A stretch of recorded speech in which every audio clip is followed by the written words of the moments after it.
Hello, hello, and good afternoon. Just pouring myself some water.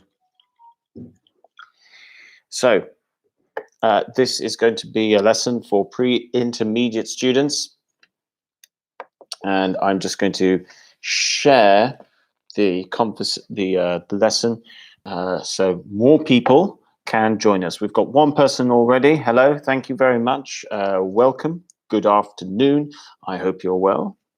Let me know who you are in the live comment section. And if you have any questions, feel free to ask. Right. So I'm just going to share the lesson so more people can join.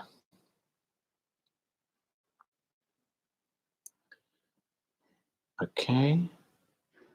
And share.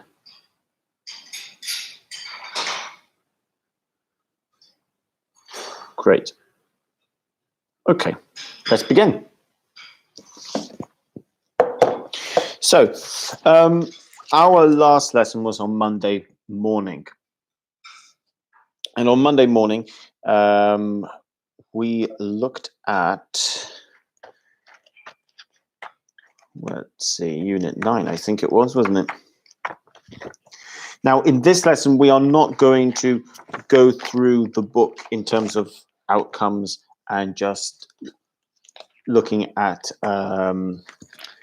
doing exercise after exercise. That's not what I want to do.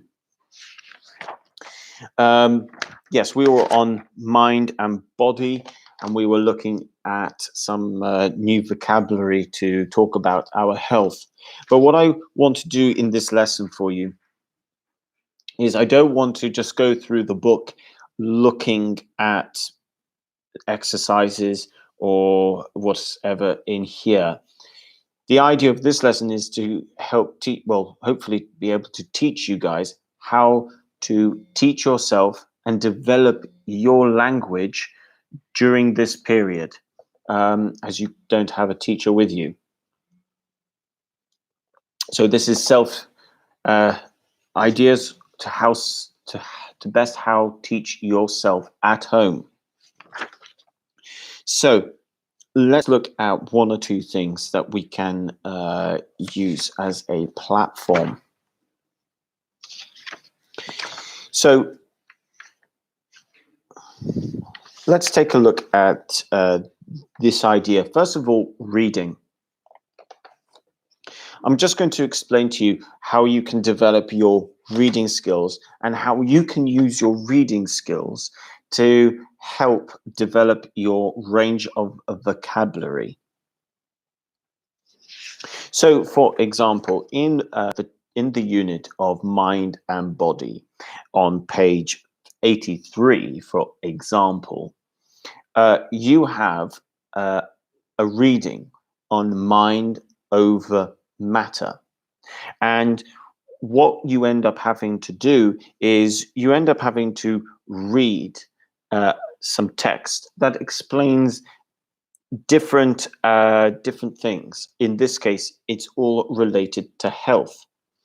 Now, the process that I would like you to do is before you start reading, it's really important to be able to predict what you are going to read. This helps you in reality to improve the speed or how fast you read. So we've got the chapter, the title of the text, Mind Over Matter. And then we have we have 1, 2, 3, 4, 5, 6. We have six paragraphs. So for each paragraph, we need to try and predict what the paragraph is going to talk about. And when we put all the paragraphs together, what is the reading going to talk about? So let's start off predicting what the text is going to be about based on the title, Mind Over Matter. So you will probably know that mind is talking about the brain up here. But then you have the preposition. Then you have the word matter. So what is matter? In this case, it's talking about the mind over the physical world. And over is the preposition we use when we want to say one thing is more powerful than another. So mind over matter would mean our mind is stronger than our physical capability, for example. And you see this a lot. For instance, in sport, you have some people who say that discipline, meaning how well someone can stick to doing the job. Some people like to say discipline over talent, for example. So it doesn't matter how talented you are as a footballer. Page, Nadia, the page is 83. The page is 83. Page 83. I'll write that in the thing over here. Page 83.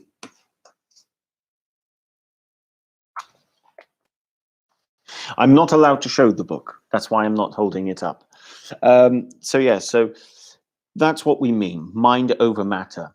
So if this phrase, mind over matter, is talking about how your mind is stronger than your physical ability, we automatically can see that the text is probably going to be talking about how you think, your mind, why it is stronger than anything physical, for example. So that's what we can do. We can predict. Now, if the word predict is new to you, I'll write it in the comments section here, predict, or to predict, is to think what is going to happen, or to think what something, like a story, will be about. The noun of predict is prediction. Now, how do we use these words? For instance, if we use it in the verb form, I am going to predict so and so. I'm going to predict the football score.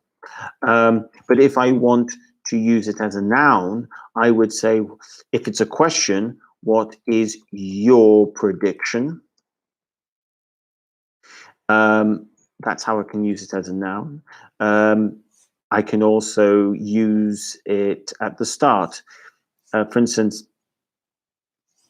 let's say the prediction was that Man United would win, for example. So this is one of the things about building your language. When you learn a new word, learn the verb form, learn the noun form. Maybe there's a form of it if it's comes into like becomes an adjective. For instance, typical example, you've got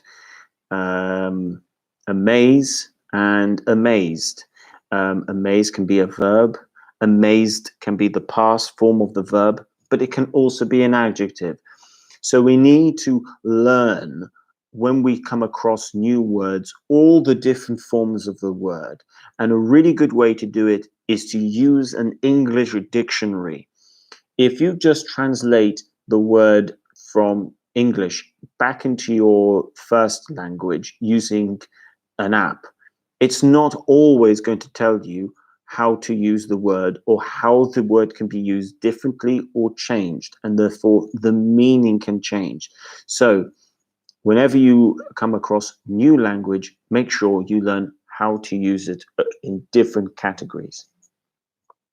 Now, the next thing we can look at when we look at reading to help improve our reading skills, we then need to look at the titles. So the title for each section, you've got a paragraph 1 which says placebos. You've got section 2, nocebos. You've got meditation, the pain's not so bad, hypnotherapy, and don't give up. Now, you might not know what all of these words mean. You might, for instance, know what meditation is, but you might not know what placebos are, for example. Having said that, placebos, the word translates into other Latin-based languages, so there might not be too much of a difference between placebo, the term in English, and the term in your first language if your language is Latin-based. But what can we do? Well, I'm going to give you an example here. Let's say the pain's not so bad. Okay, if you see a title like that, we can automatically predict that if the title is "The Pain's Not So Bad," the text is going to try and talk about why the pain is never as bad as you think it is. And that is your prediction. So it automatically tells you what you can expect to read. Now, because you are building an idea of what the text is going to talk about or what a paragraph is going to talk about, it helps you to answer questions. Now, this would help you in the level test. Now, my recommendation is that when you come to a reading, look at the questions first. The question will always tell you what you should be looking for. If you just read the text without stopping to read the questions first and predicting what the text is going to be about, it doesn't give you time to think. So this is an exam technique that you guys can do when trying to read faster. Now, what I'm looking at here is something called a sub-skill. What we mean by a sub-skill is instead of reading the text just to understand, you're reading for specific information. And when you know what the different paragraphs are talking about, that can help you answer questions faster. So if there's a question over here about let's say, the pain is not so bad, and I see a question that is related to pain, I automatically know that I need to go for that paragraph because I will find my answer in that paragraph. Now, on the subject of reading, when you come across new words, there's a really good technique you guys can do. Now, first of all, you are at home at the moment, so you have the internet, so you can always look up what the words mean. But what do you do when you are reading? You don't have time to look at the internet, you can't search what the word means, and maybe you're in an exam. How can you work out what the word might mean? Well, there's a really good technique. Now, this technique is not going to work if it's the title, but this technique can work if it's in the paragraph. So, let me see if I can find a good example. Okay, here we go. So if you look at hypnotherapy, you've got a little paragraph here, which I will read.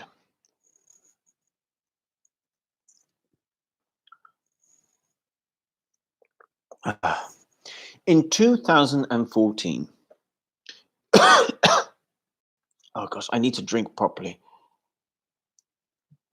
I don't usually talk for this long, and the throat, you start coughing.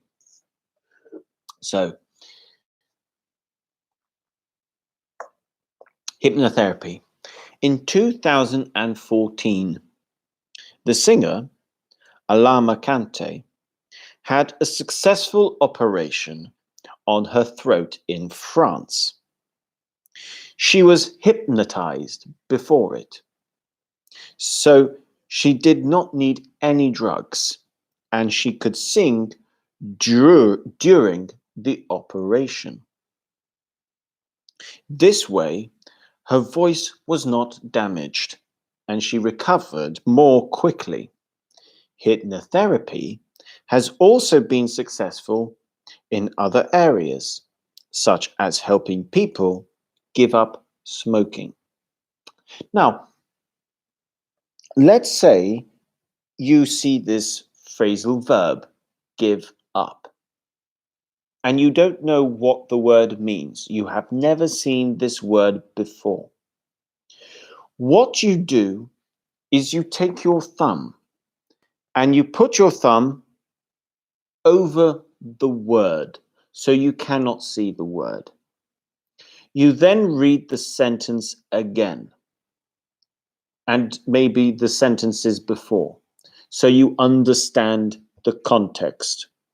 Once you have understood the context, even if you don't know what a word means, you can have a very good idea what the word might mean.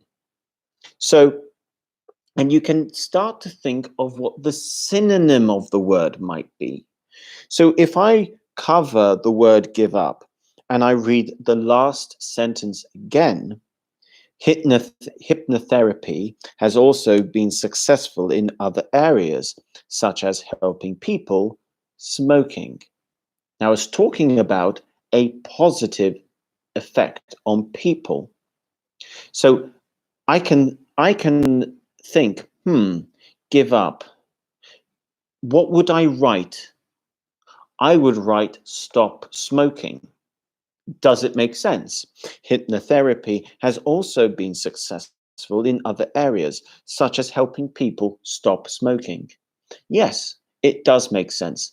And that way, I now can be very positive, very sure that give up is a phrasal verb for the word stop. And even though I don't have the internet in front of me or a dictionary, I can work out what a word means.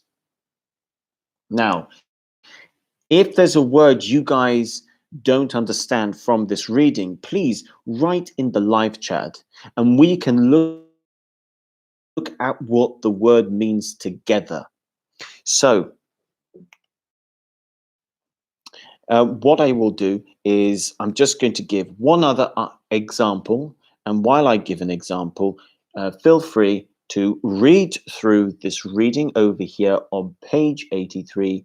And please tell me if there's a word you do not understand, let me know and we can look at it together. So the other one I'm going to talk about, let's go with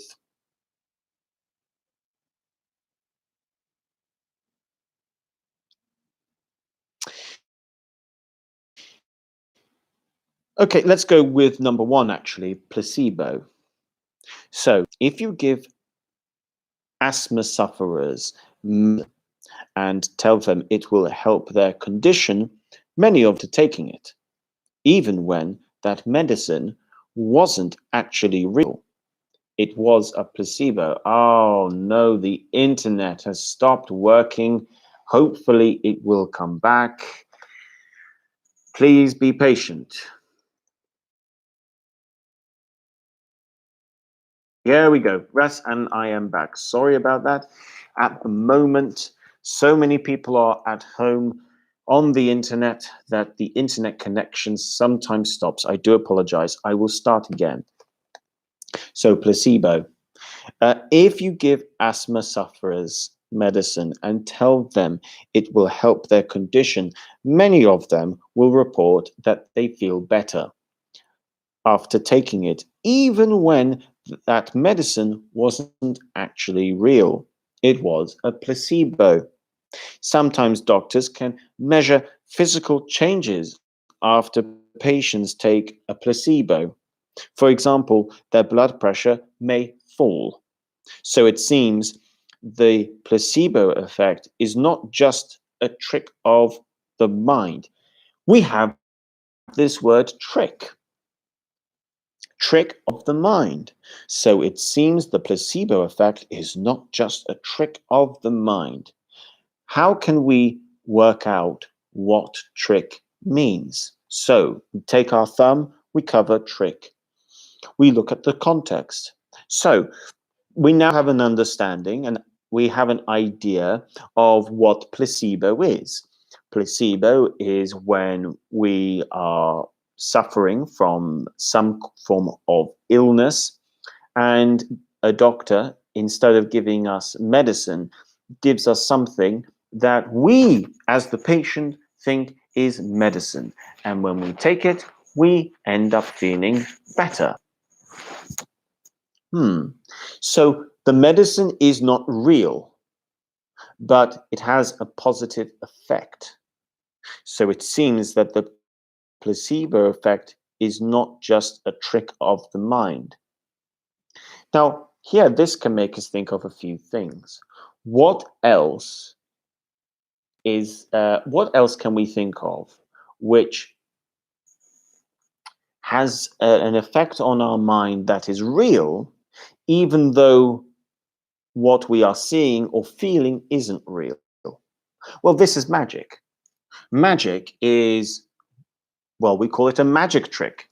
So a trick is that very thing that makes your mind think one thing, even though it's not that thing. So, for example, in this case, you take some medicine that you think will help you, and you end up feeling better. The pill did nothing to you, but it changed your mind. So a trick is something that changes your mind. So, so it seems the placebo effect is not just a trick of the mind. What other word can we use instead of trick? Maybe, so it seems the placebo effect is not just an illusion of the mind. So it's an opportunity for you to think of the synonyms of these different words. So that is that category, and that is how you can develop your reading, especially when you do not know the answer. If I have said something that you don't understand, please tell me in the comments section.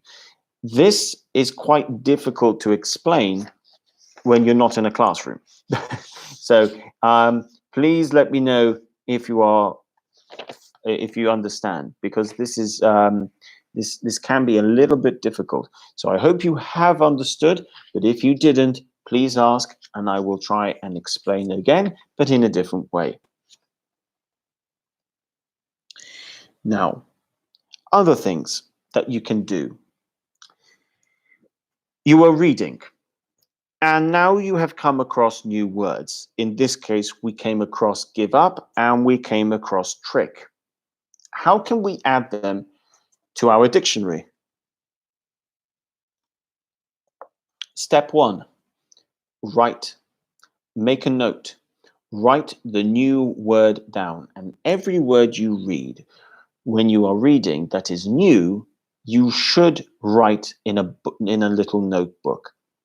So you can go back to the word later and you can look to see what the word is, what the word means, and how to use it. You start off by trying to think what the word might mean in its context, and then you can look up in a dictionary what it means. The next step is really important. You need to start writing sentences with the actual word. And you need to try to use these words on a daily basis. So if we have something like trick, for example, it's just a trick of the mind. A trick, now this has an article here. What comes after an article? A noun. Article plus noun. So we now understand the construction. If there's an article, at the next word is a noun. So I now know that trick is a noun. How can I use a noun in sentences? Well, I know I can use it at the start of the sentence, but if I use it at the start of a sentence, I need a context, such as the magic trick or the trick, for example. So I now know that I need always an article, a trick, the trick, or the magic trick. But what words can come after trick? Well, it's a noun. It can be the subject of our sentence. So I can use a verb, in this case, a verb to be, like the magic trick was. Okay, the magic trick was maybe good. Okay, so I can use noun plus verb. This doesn't change.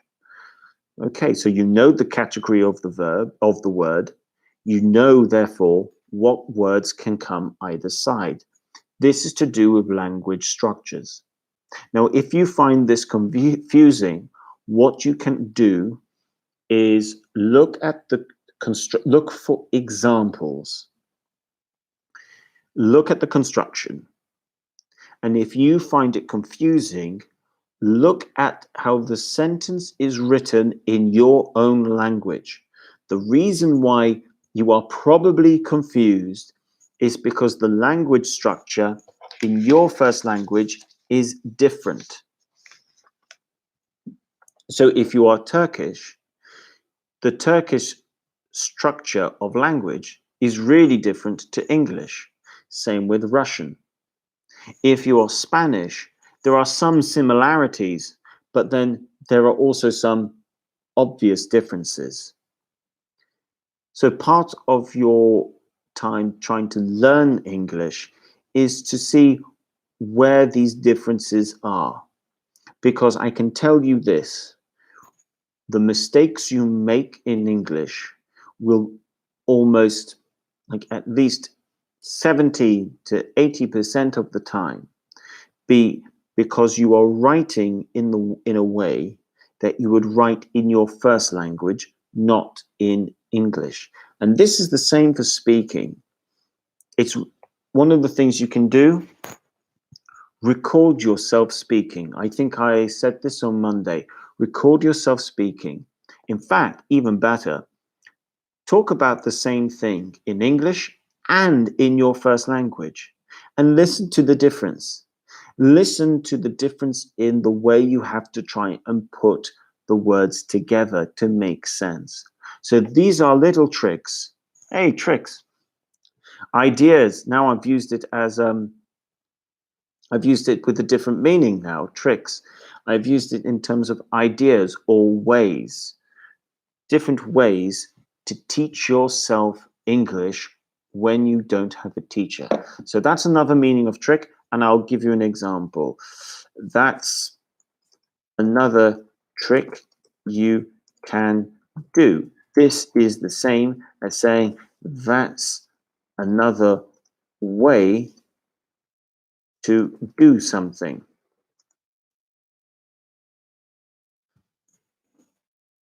And in this way, we are exploring and discovering the language. Okay.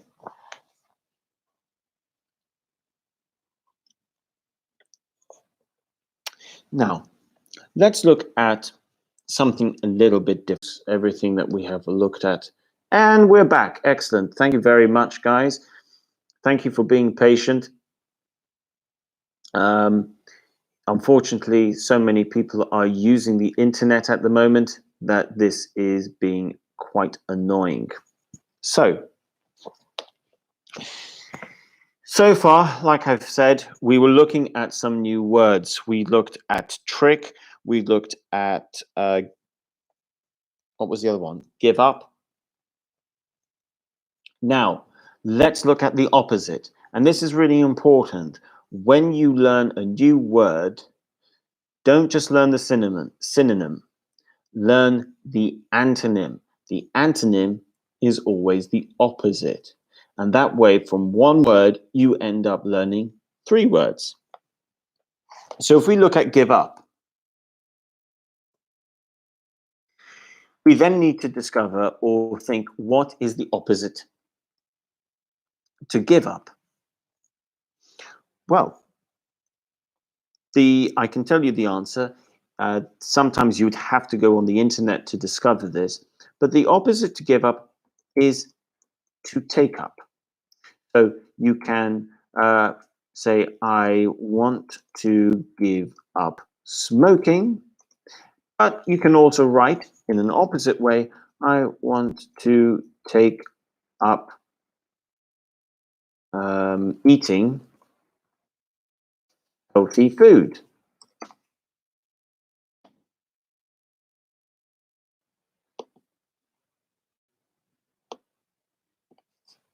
Healthy food. Good, there we go. I want to give up smoking.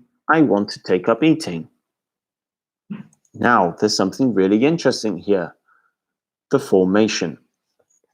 When I use the phrase give up or take up, the phrasal verb, the verb that comes after has to have an ing. So we can say give up or take up plus verb ing. So I want to take up eating healthy food. I want to take up going to the gym. I want to take up learning Spanish. I want to take up studying English. Here we can see how we can now use this language ourselves and properly. We know what the word means, we know the synonym, and now we know the antonym. We know the opposite. So by reading and looking at one new word, we've actually increased our vocabulary by 2, but we've increased our understanding by, call it 3 words. We can also now look at how we can use these words in different contexts as well. If you can think of a context, if you want to have a go, please write in the live chat section. Now let's look at the other one. We looked at trick, or a magic trick. Now, trick is a noun. It's not a verb. So here we have to think of the context. What type of tricks are there? Slightly different. So we're not looking for an antonym. We're just looking what types of things we can use with tricks. Well, we know there's a magic trick, but then we know there is a football trick. A football trick is when you do a move to get past your player. So when I think of football tricks, I think of players like Ronaldinho, Neymar, Cristiano Ronaldo, Messi. If you think of magic tricks, you might think of the magician Houdini, for example. Then you might think, what other types of trick or what other types of context? Well, what is a trick? Well, you can trick someone. Now, when you trick someone, you make them believe something that isn't. So, for instance, you can trick someone into believing that you can speak 5 languages, for example. So to trick someone, sorry, I missed out the two there. So to trick someone is to make them believe something that isn't true. Is that a bit like a lie? Well, in some cases, yes. So it's not a direct synonym, but now we can see a word that it's related to. So we can say, okay, a trick. It's not a synonym, but it's related to lying in some cases, in some situations. Okay. And that way now we've gone from just trick the mind to magic trick, football trick, to trick someone, making them believe something that isn't true. Ooh. And now we've got lead us onto the word lie. So we can build our understanding of this word. And this is the technique I would like you guys to do. Take these new words from this reading on page 83 and see how you can develop your language. You can do this on your own. You do not need a teacher. But you might ask, what about websites? What's the best way to do this? Don't just go with your own direct translation on your phone, like English to German or English to Turkish. Use English online dictionaries. They're really good at helping you develop your understanding of the language. Now, I can tell you, I'll give you one link in the description later. But one of the best online dictionaries is a dictionary called Macmillan. I will put that in the description below later on. But it's a really good website. It tells you can type in the word. It shows you the pronunciation of the word as well. You can listen to it, and it gives you an example or two of how to use a word. So you can then see visually the context of the word. Okay. So far we've looked at quite a few things. Now, this is going to be your last lesson of the week because there's only so many lessons we can do for each level. So each level gets 2 lessons a week. Now, there is something I do want to look at with. Sorry, I'll start again. There is something I want to look at with you guys. It's on page 85. Page 85. It's at the end of the unit. Page 85. And this is number 7 in the grammar. It's called imperatives. I'll write that down over here. It's called imperatives. So an imperative, it's to make, when you make an imperative, we use the infinitive form of the verb without to. Now, the example here is swallow the water slowly. If it's a conditional, as it says here, if they don't solve the problem, talk to your doctor. To make a negative imperative, we use don't, such as, so negative, we use don't take more than 4 tablets in a day. When we use an imperative, you are telling the person what they need to do. But the way we say it, it is almost an obligation. You're telling them what they have to do or what they must to do. So these are really, really strong. So we take a verb and we don't put to. We don't put to. We use it to stress. Now, when can we use it?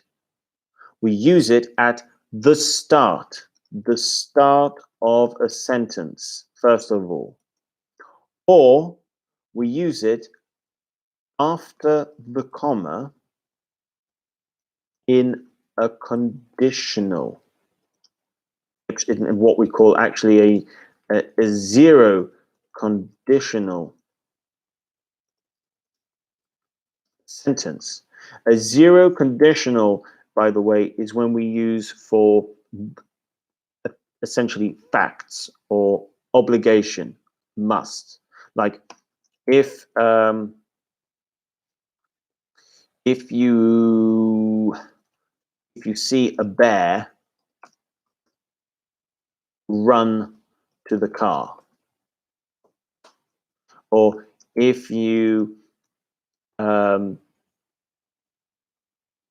if you get sick, stay at home. So we can use the imperative in a zero conditional. Other than that, use it at the start of your sentence. Now we can use more. Actually, at the moment, you will have seen lots of imperatives. Wash your hands. Wash your hands on a regular. Wash your hands on a regular basis, for example. The imperative: don't shake hands at the moment. You can use this automatically. You can use this today because the imperative is really important. And like I said, you use it when you are telling people what they have to. If you want to use don't, for instance, don't. Okay, here it says don't take more than 4 tablets in a day. Don't take more than you need. Don't take more than you need. Don't take more toilet roll, for example. So we use the imperative when we are telling people that it's an obligation. Now, if we look at number underneath, it gives you some options. Now, we have already discussed some of these options, but I'll go through the options with you. Unit 9, so this is page 85. To make imperatives, we don't use a subject before the verb. This is very true. So the structure is verb plus object. We only use imperatives to give instructions. This is true. And because they're instructions, we're telling people this is what they have to do. We often use, and imperatives always sound rude. I would say imperatives can often sound rude. It does depend on how you say them.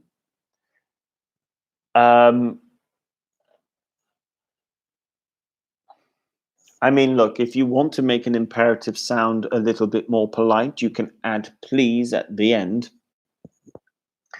But yes, it can sound rude, but it does depend on how you say them.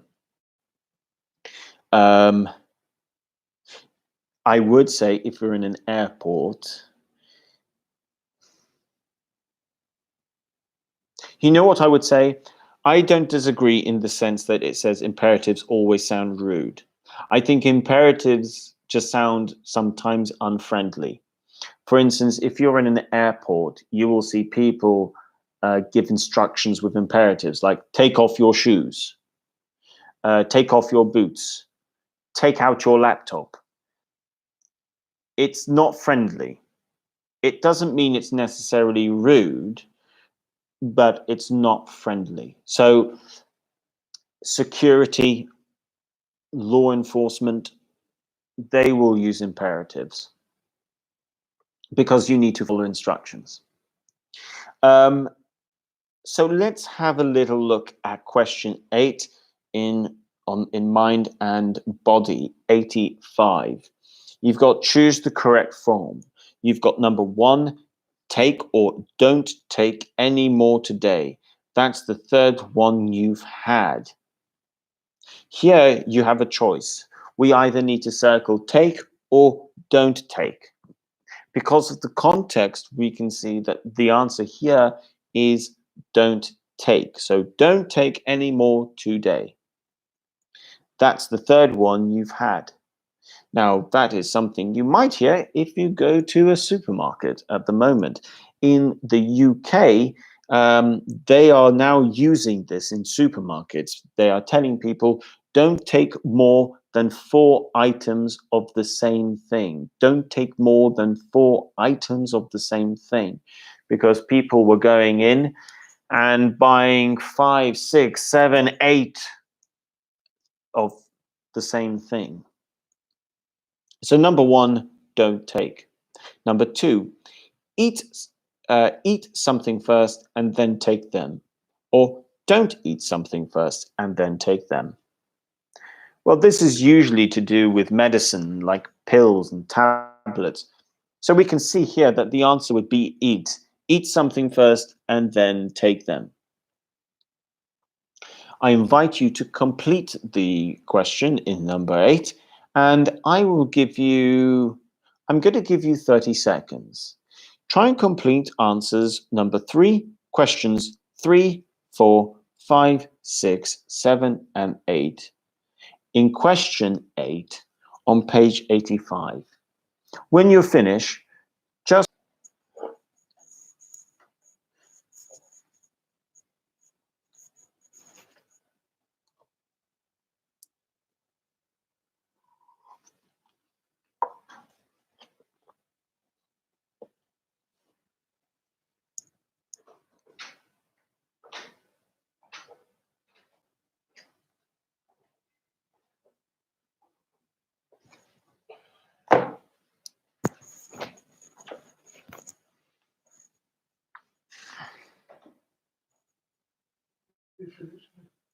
no. Okay, guys, thank you very much. So let's go through the answers and see what the answers are. Number 3, let me know in the live chat if you got all of the answers correct, okay? Let me know if you've got everything correct. So, number 3, put or don't put the bottle in the fridge. It'll go bad if you leave it out. Leave out. So, put the bottle in the fridge or don't put the bottle in the fridge. Of course, this is put the bottle in the fridge. It will go bad if you leave it out. So that's the first one. Number 3, put. Number 4, stop or don't stop taking them. You have to finish the prescription. Now, a prescription, if you're not too sure, a prescription is when a doctor gives you some medicine and you need to take that medicine for as long as your doctor told you to take the medicine. And the doctor might tell you take 2 tablets a day for 7 days. That is a prescription. So if a doctor tells you, then don't stop taking them or stop taking them. Well, here we can see the person needs to finish the prescription. So the answer is don't stop taking them. You have to finish the prescription. Number 5, try to drink or eat it. Don't try to drink it or eat it. Now, here, I don't think this English is actually good in this book because you don't need to put it twice. For me, it should be try to drink or eat it. We shouldn't have 2 its next to each other. So I would ask you to cross out one of the its here. Try to drink it. Try to drink or eat it. Don't try to drink or eat it. Well, again, I don't actually think the book is right here because it doesn't give us enough context. So I'm going to give a context. I think the context over here should be positive. Someone's trying to take some medicine and they are finding it difficult. So the answer here for number 5, I would say try to drink or eat it. Now, if you did put don't try to drink or eat it, you could be right. I mean, that answer could be right or wrong, if I'm being honest. Number 6, wash your hands after using it. Don't wash your hands after using it. In this case, number 6, wash. Number 7, put it there in the sun, put it in the cupboard, or don't put it there in the sun, put it in the cupboard. Well, obviously here it's don't. Number 7, don't put it there in the sun, put it in the cupboard. Number 8, let me drive if you're feeling sleepy. Don't let me drive if you're feeling sleepy. The answer, let me drive if you're feeling sleepy. Now, to finish this off, I'm just going to talk about intonation. Now, normally, and word stress. Now, normally when we talk about the stress of the word usually comes at the end of a sentence, the main stress. But when we use the imperative is what we stress. So we have to stress, for instance, don't take any more, don't take any more, don't take any more. We have to stress that because that's the meaning of using an imperative. Or, for instance, eat something first and then take them later. Eat something first, then take them later. We are stressing what they must do. So we stress the imperative. Again, I ask you guys to practice saying these into your phone. Record yourself, listen to yourself. It's a great way to hear whether you are doing it properly and whether you can actually understand yourself. So I'm going to give you guys now the opportunity. If you have any questions about what we've looked at today, please use this opportunity to ask in the comments section, in the live chat, sorry, on the right-hand side of your screen. If you have any questions, please ask. Other than that, what I can say is that for next week, I will let everyone know tomorrow. You will see things on Facebook. You might get WhatsApp messages. I will let you guys know what the timetable is for tomorrow, for next week, about our live videos. I imagine it will be similar to what it is now, what it was this week. So it will be similar. And in the meantime, I'm going to see if I can make videos, not just live videos, but maybe short videos that can help explain one or two things as well. I haven't seen anyone ask any questions, so I'm guessing that most of you were able to understand what we are talking about today. Thank you very, very much for coming online to watch the lesson. I hope you're all well. I hope you're not all getting very, very bored at home. And what I would say is stay positive. Now that's imperative. That was an imperative. Stay positive. That's an imperative. Ah, thanks. I'm trying to say your name, and I'm not very good with names. Jario, or Hario. Maybe it's Hario. I'm going to go with a Hario. Um, Hario, saying thanks. Thank you very much, Hario, and thank you very much for coming online to watch the lesson. Well, guys, thank you very much. Have a great afternoon. Have a great day. And I will see you next time. And if, by the way, guys, if you don't always have to come online when it's your level.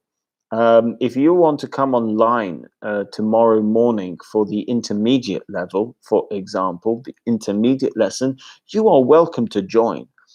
Um, there is always going to be something to learn. If you feel that you are strong pre-intermediate, I would encourage you to try and watch some of the intermediate lessons. At the same time, if you think sometimes you find pre-intermediate some things a bit difficult, I invite you to watch some of the lessons that I am doing for the elementary level, for example. So this isn't this is online, so we don't have the same sort of rules, so to speak. Thank you very much, guys. Have a great afternoon. See you next time. Bye for now.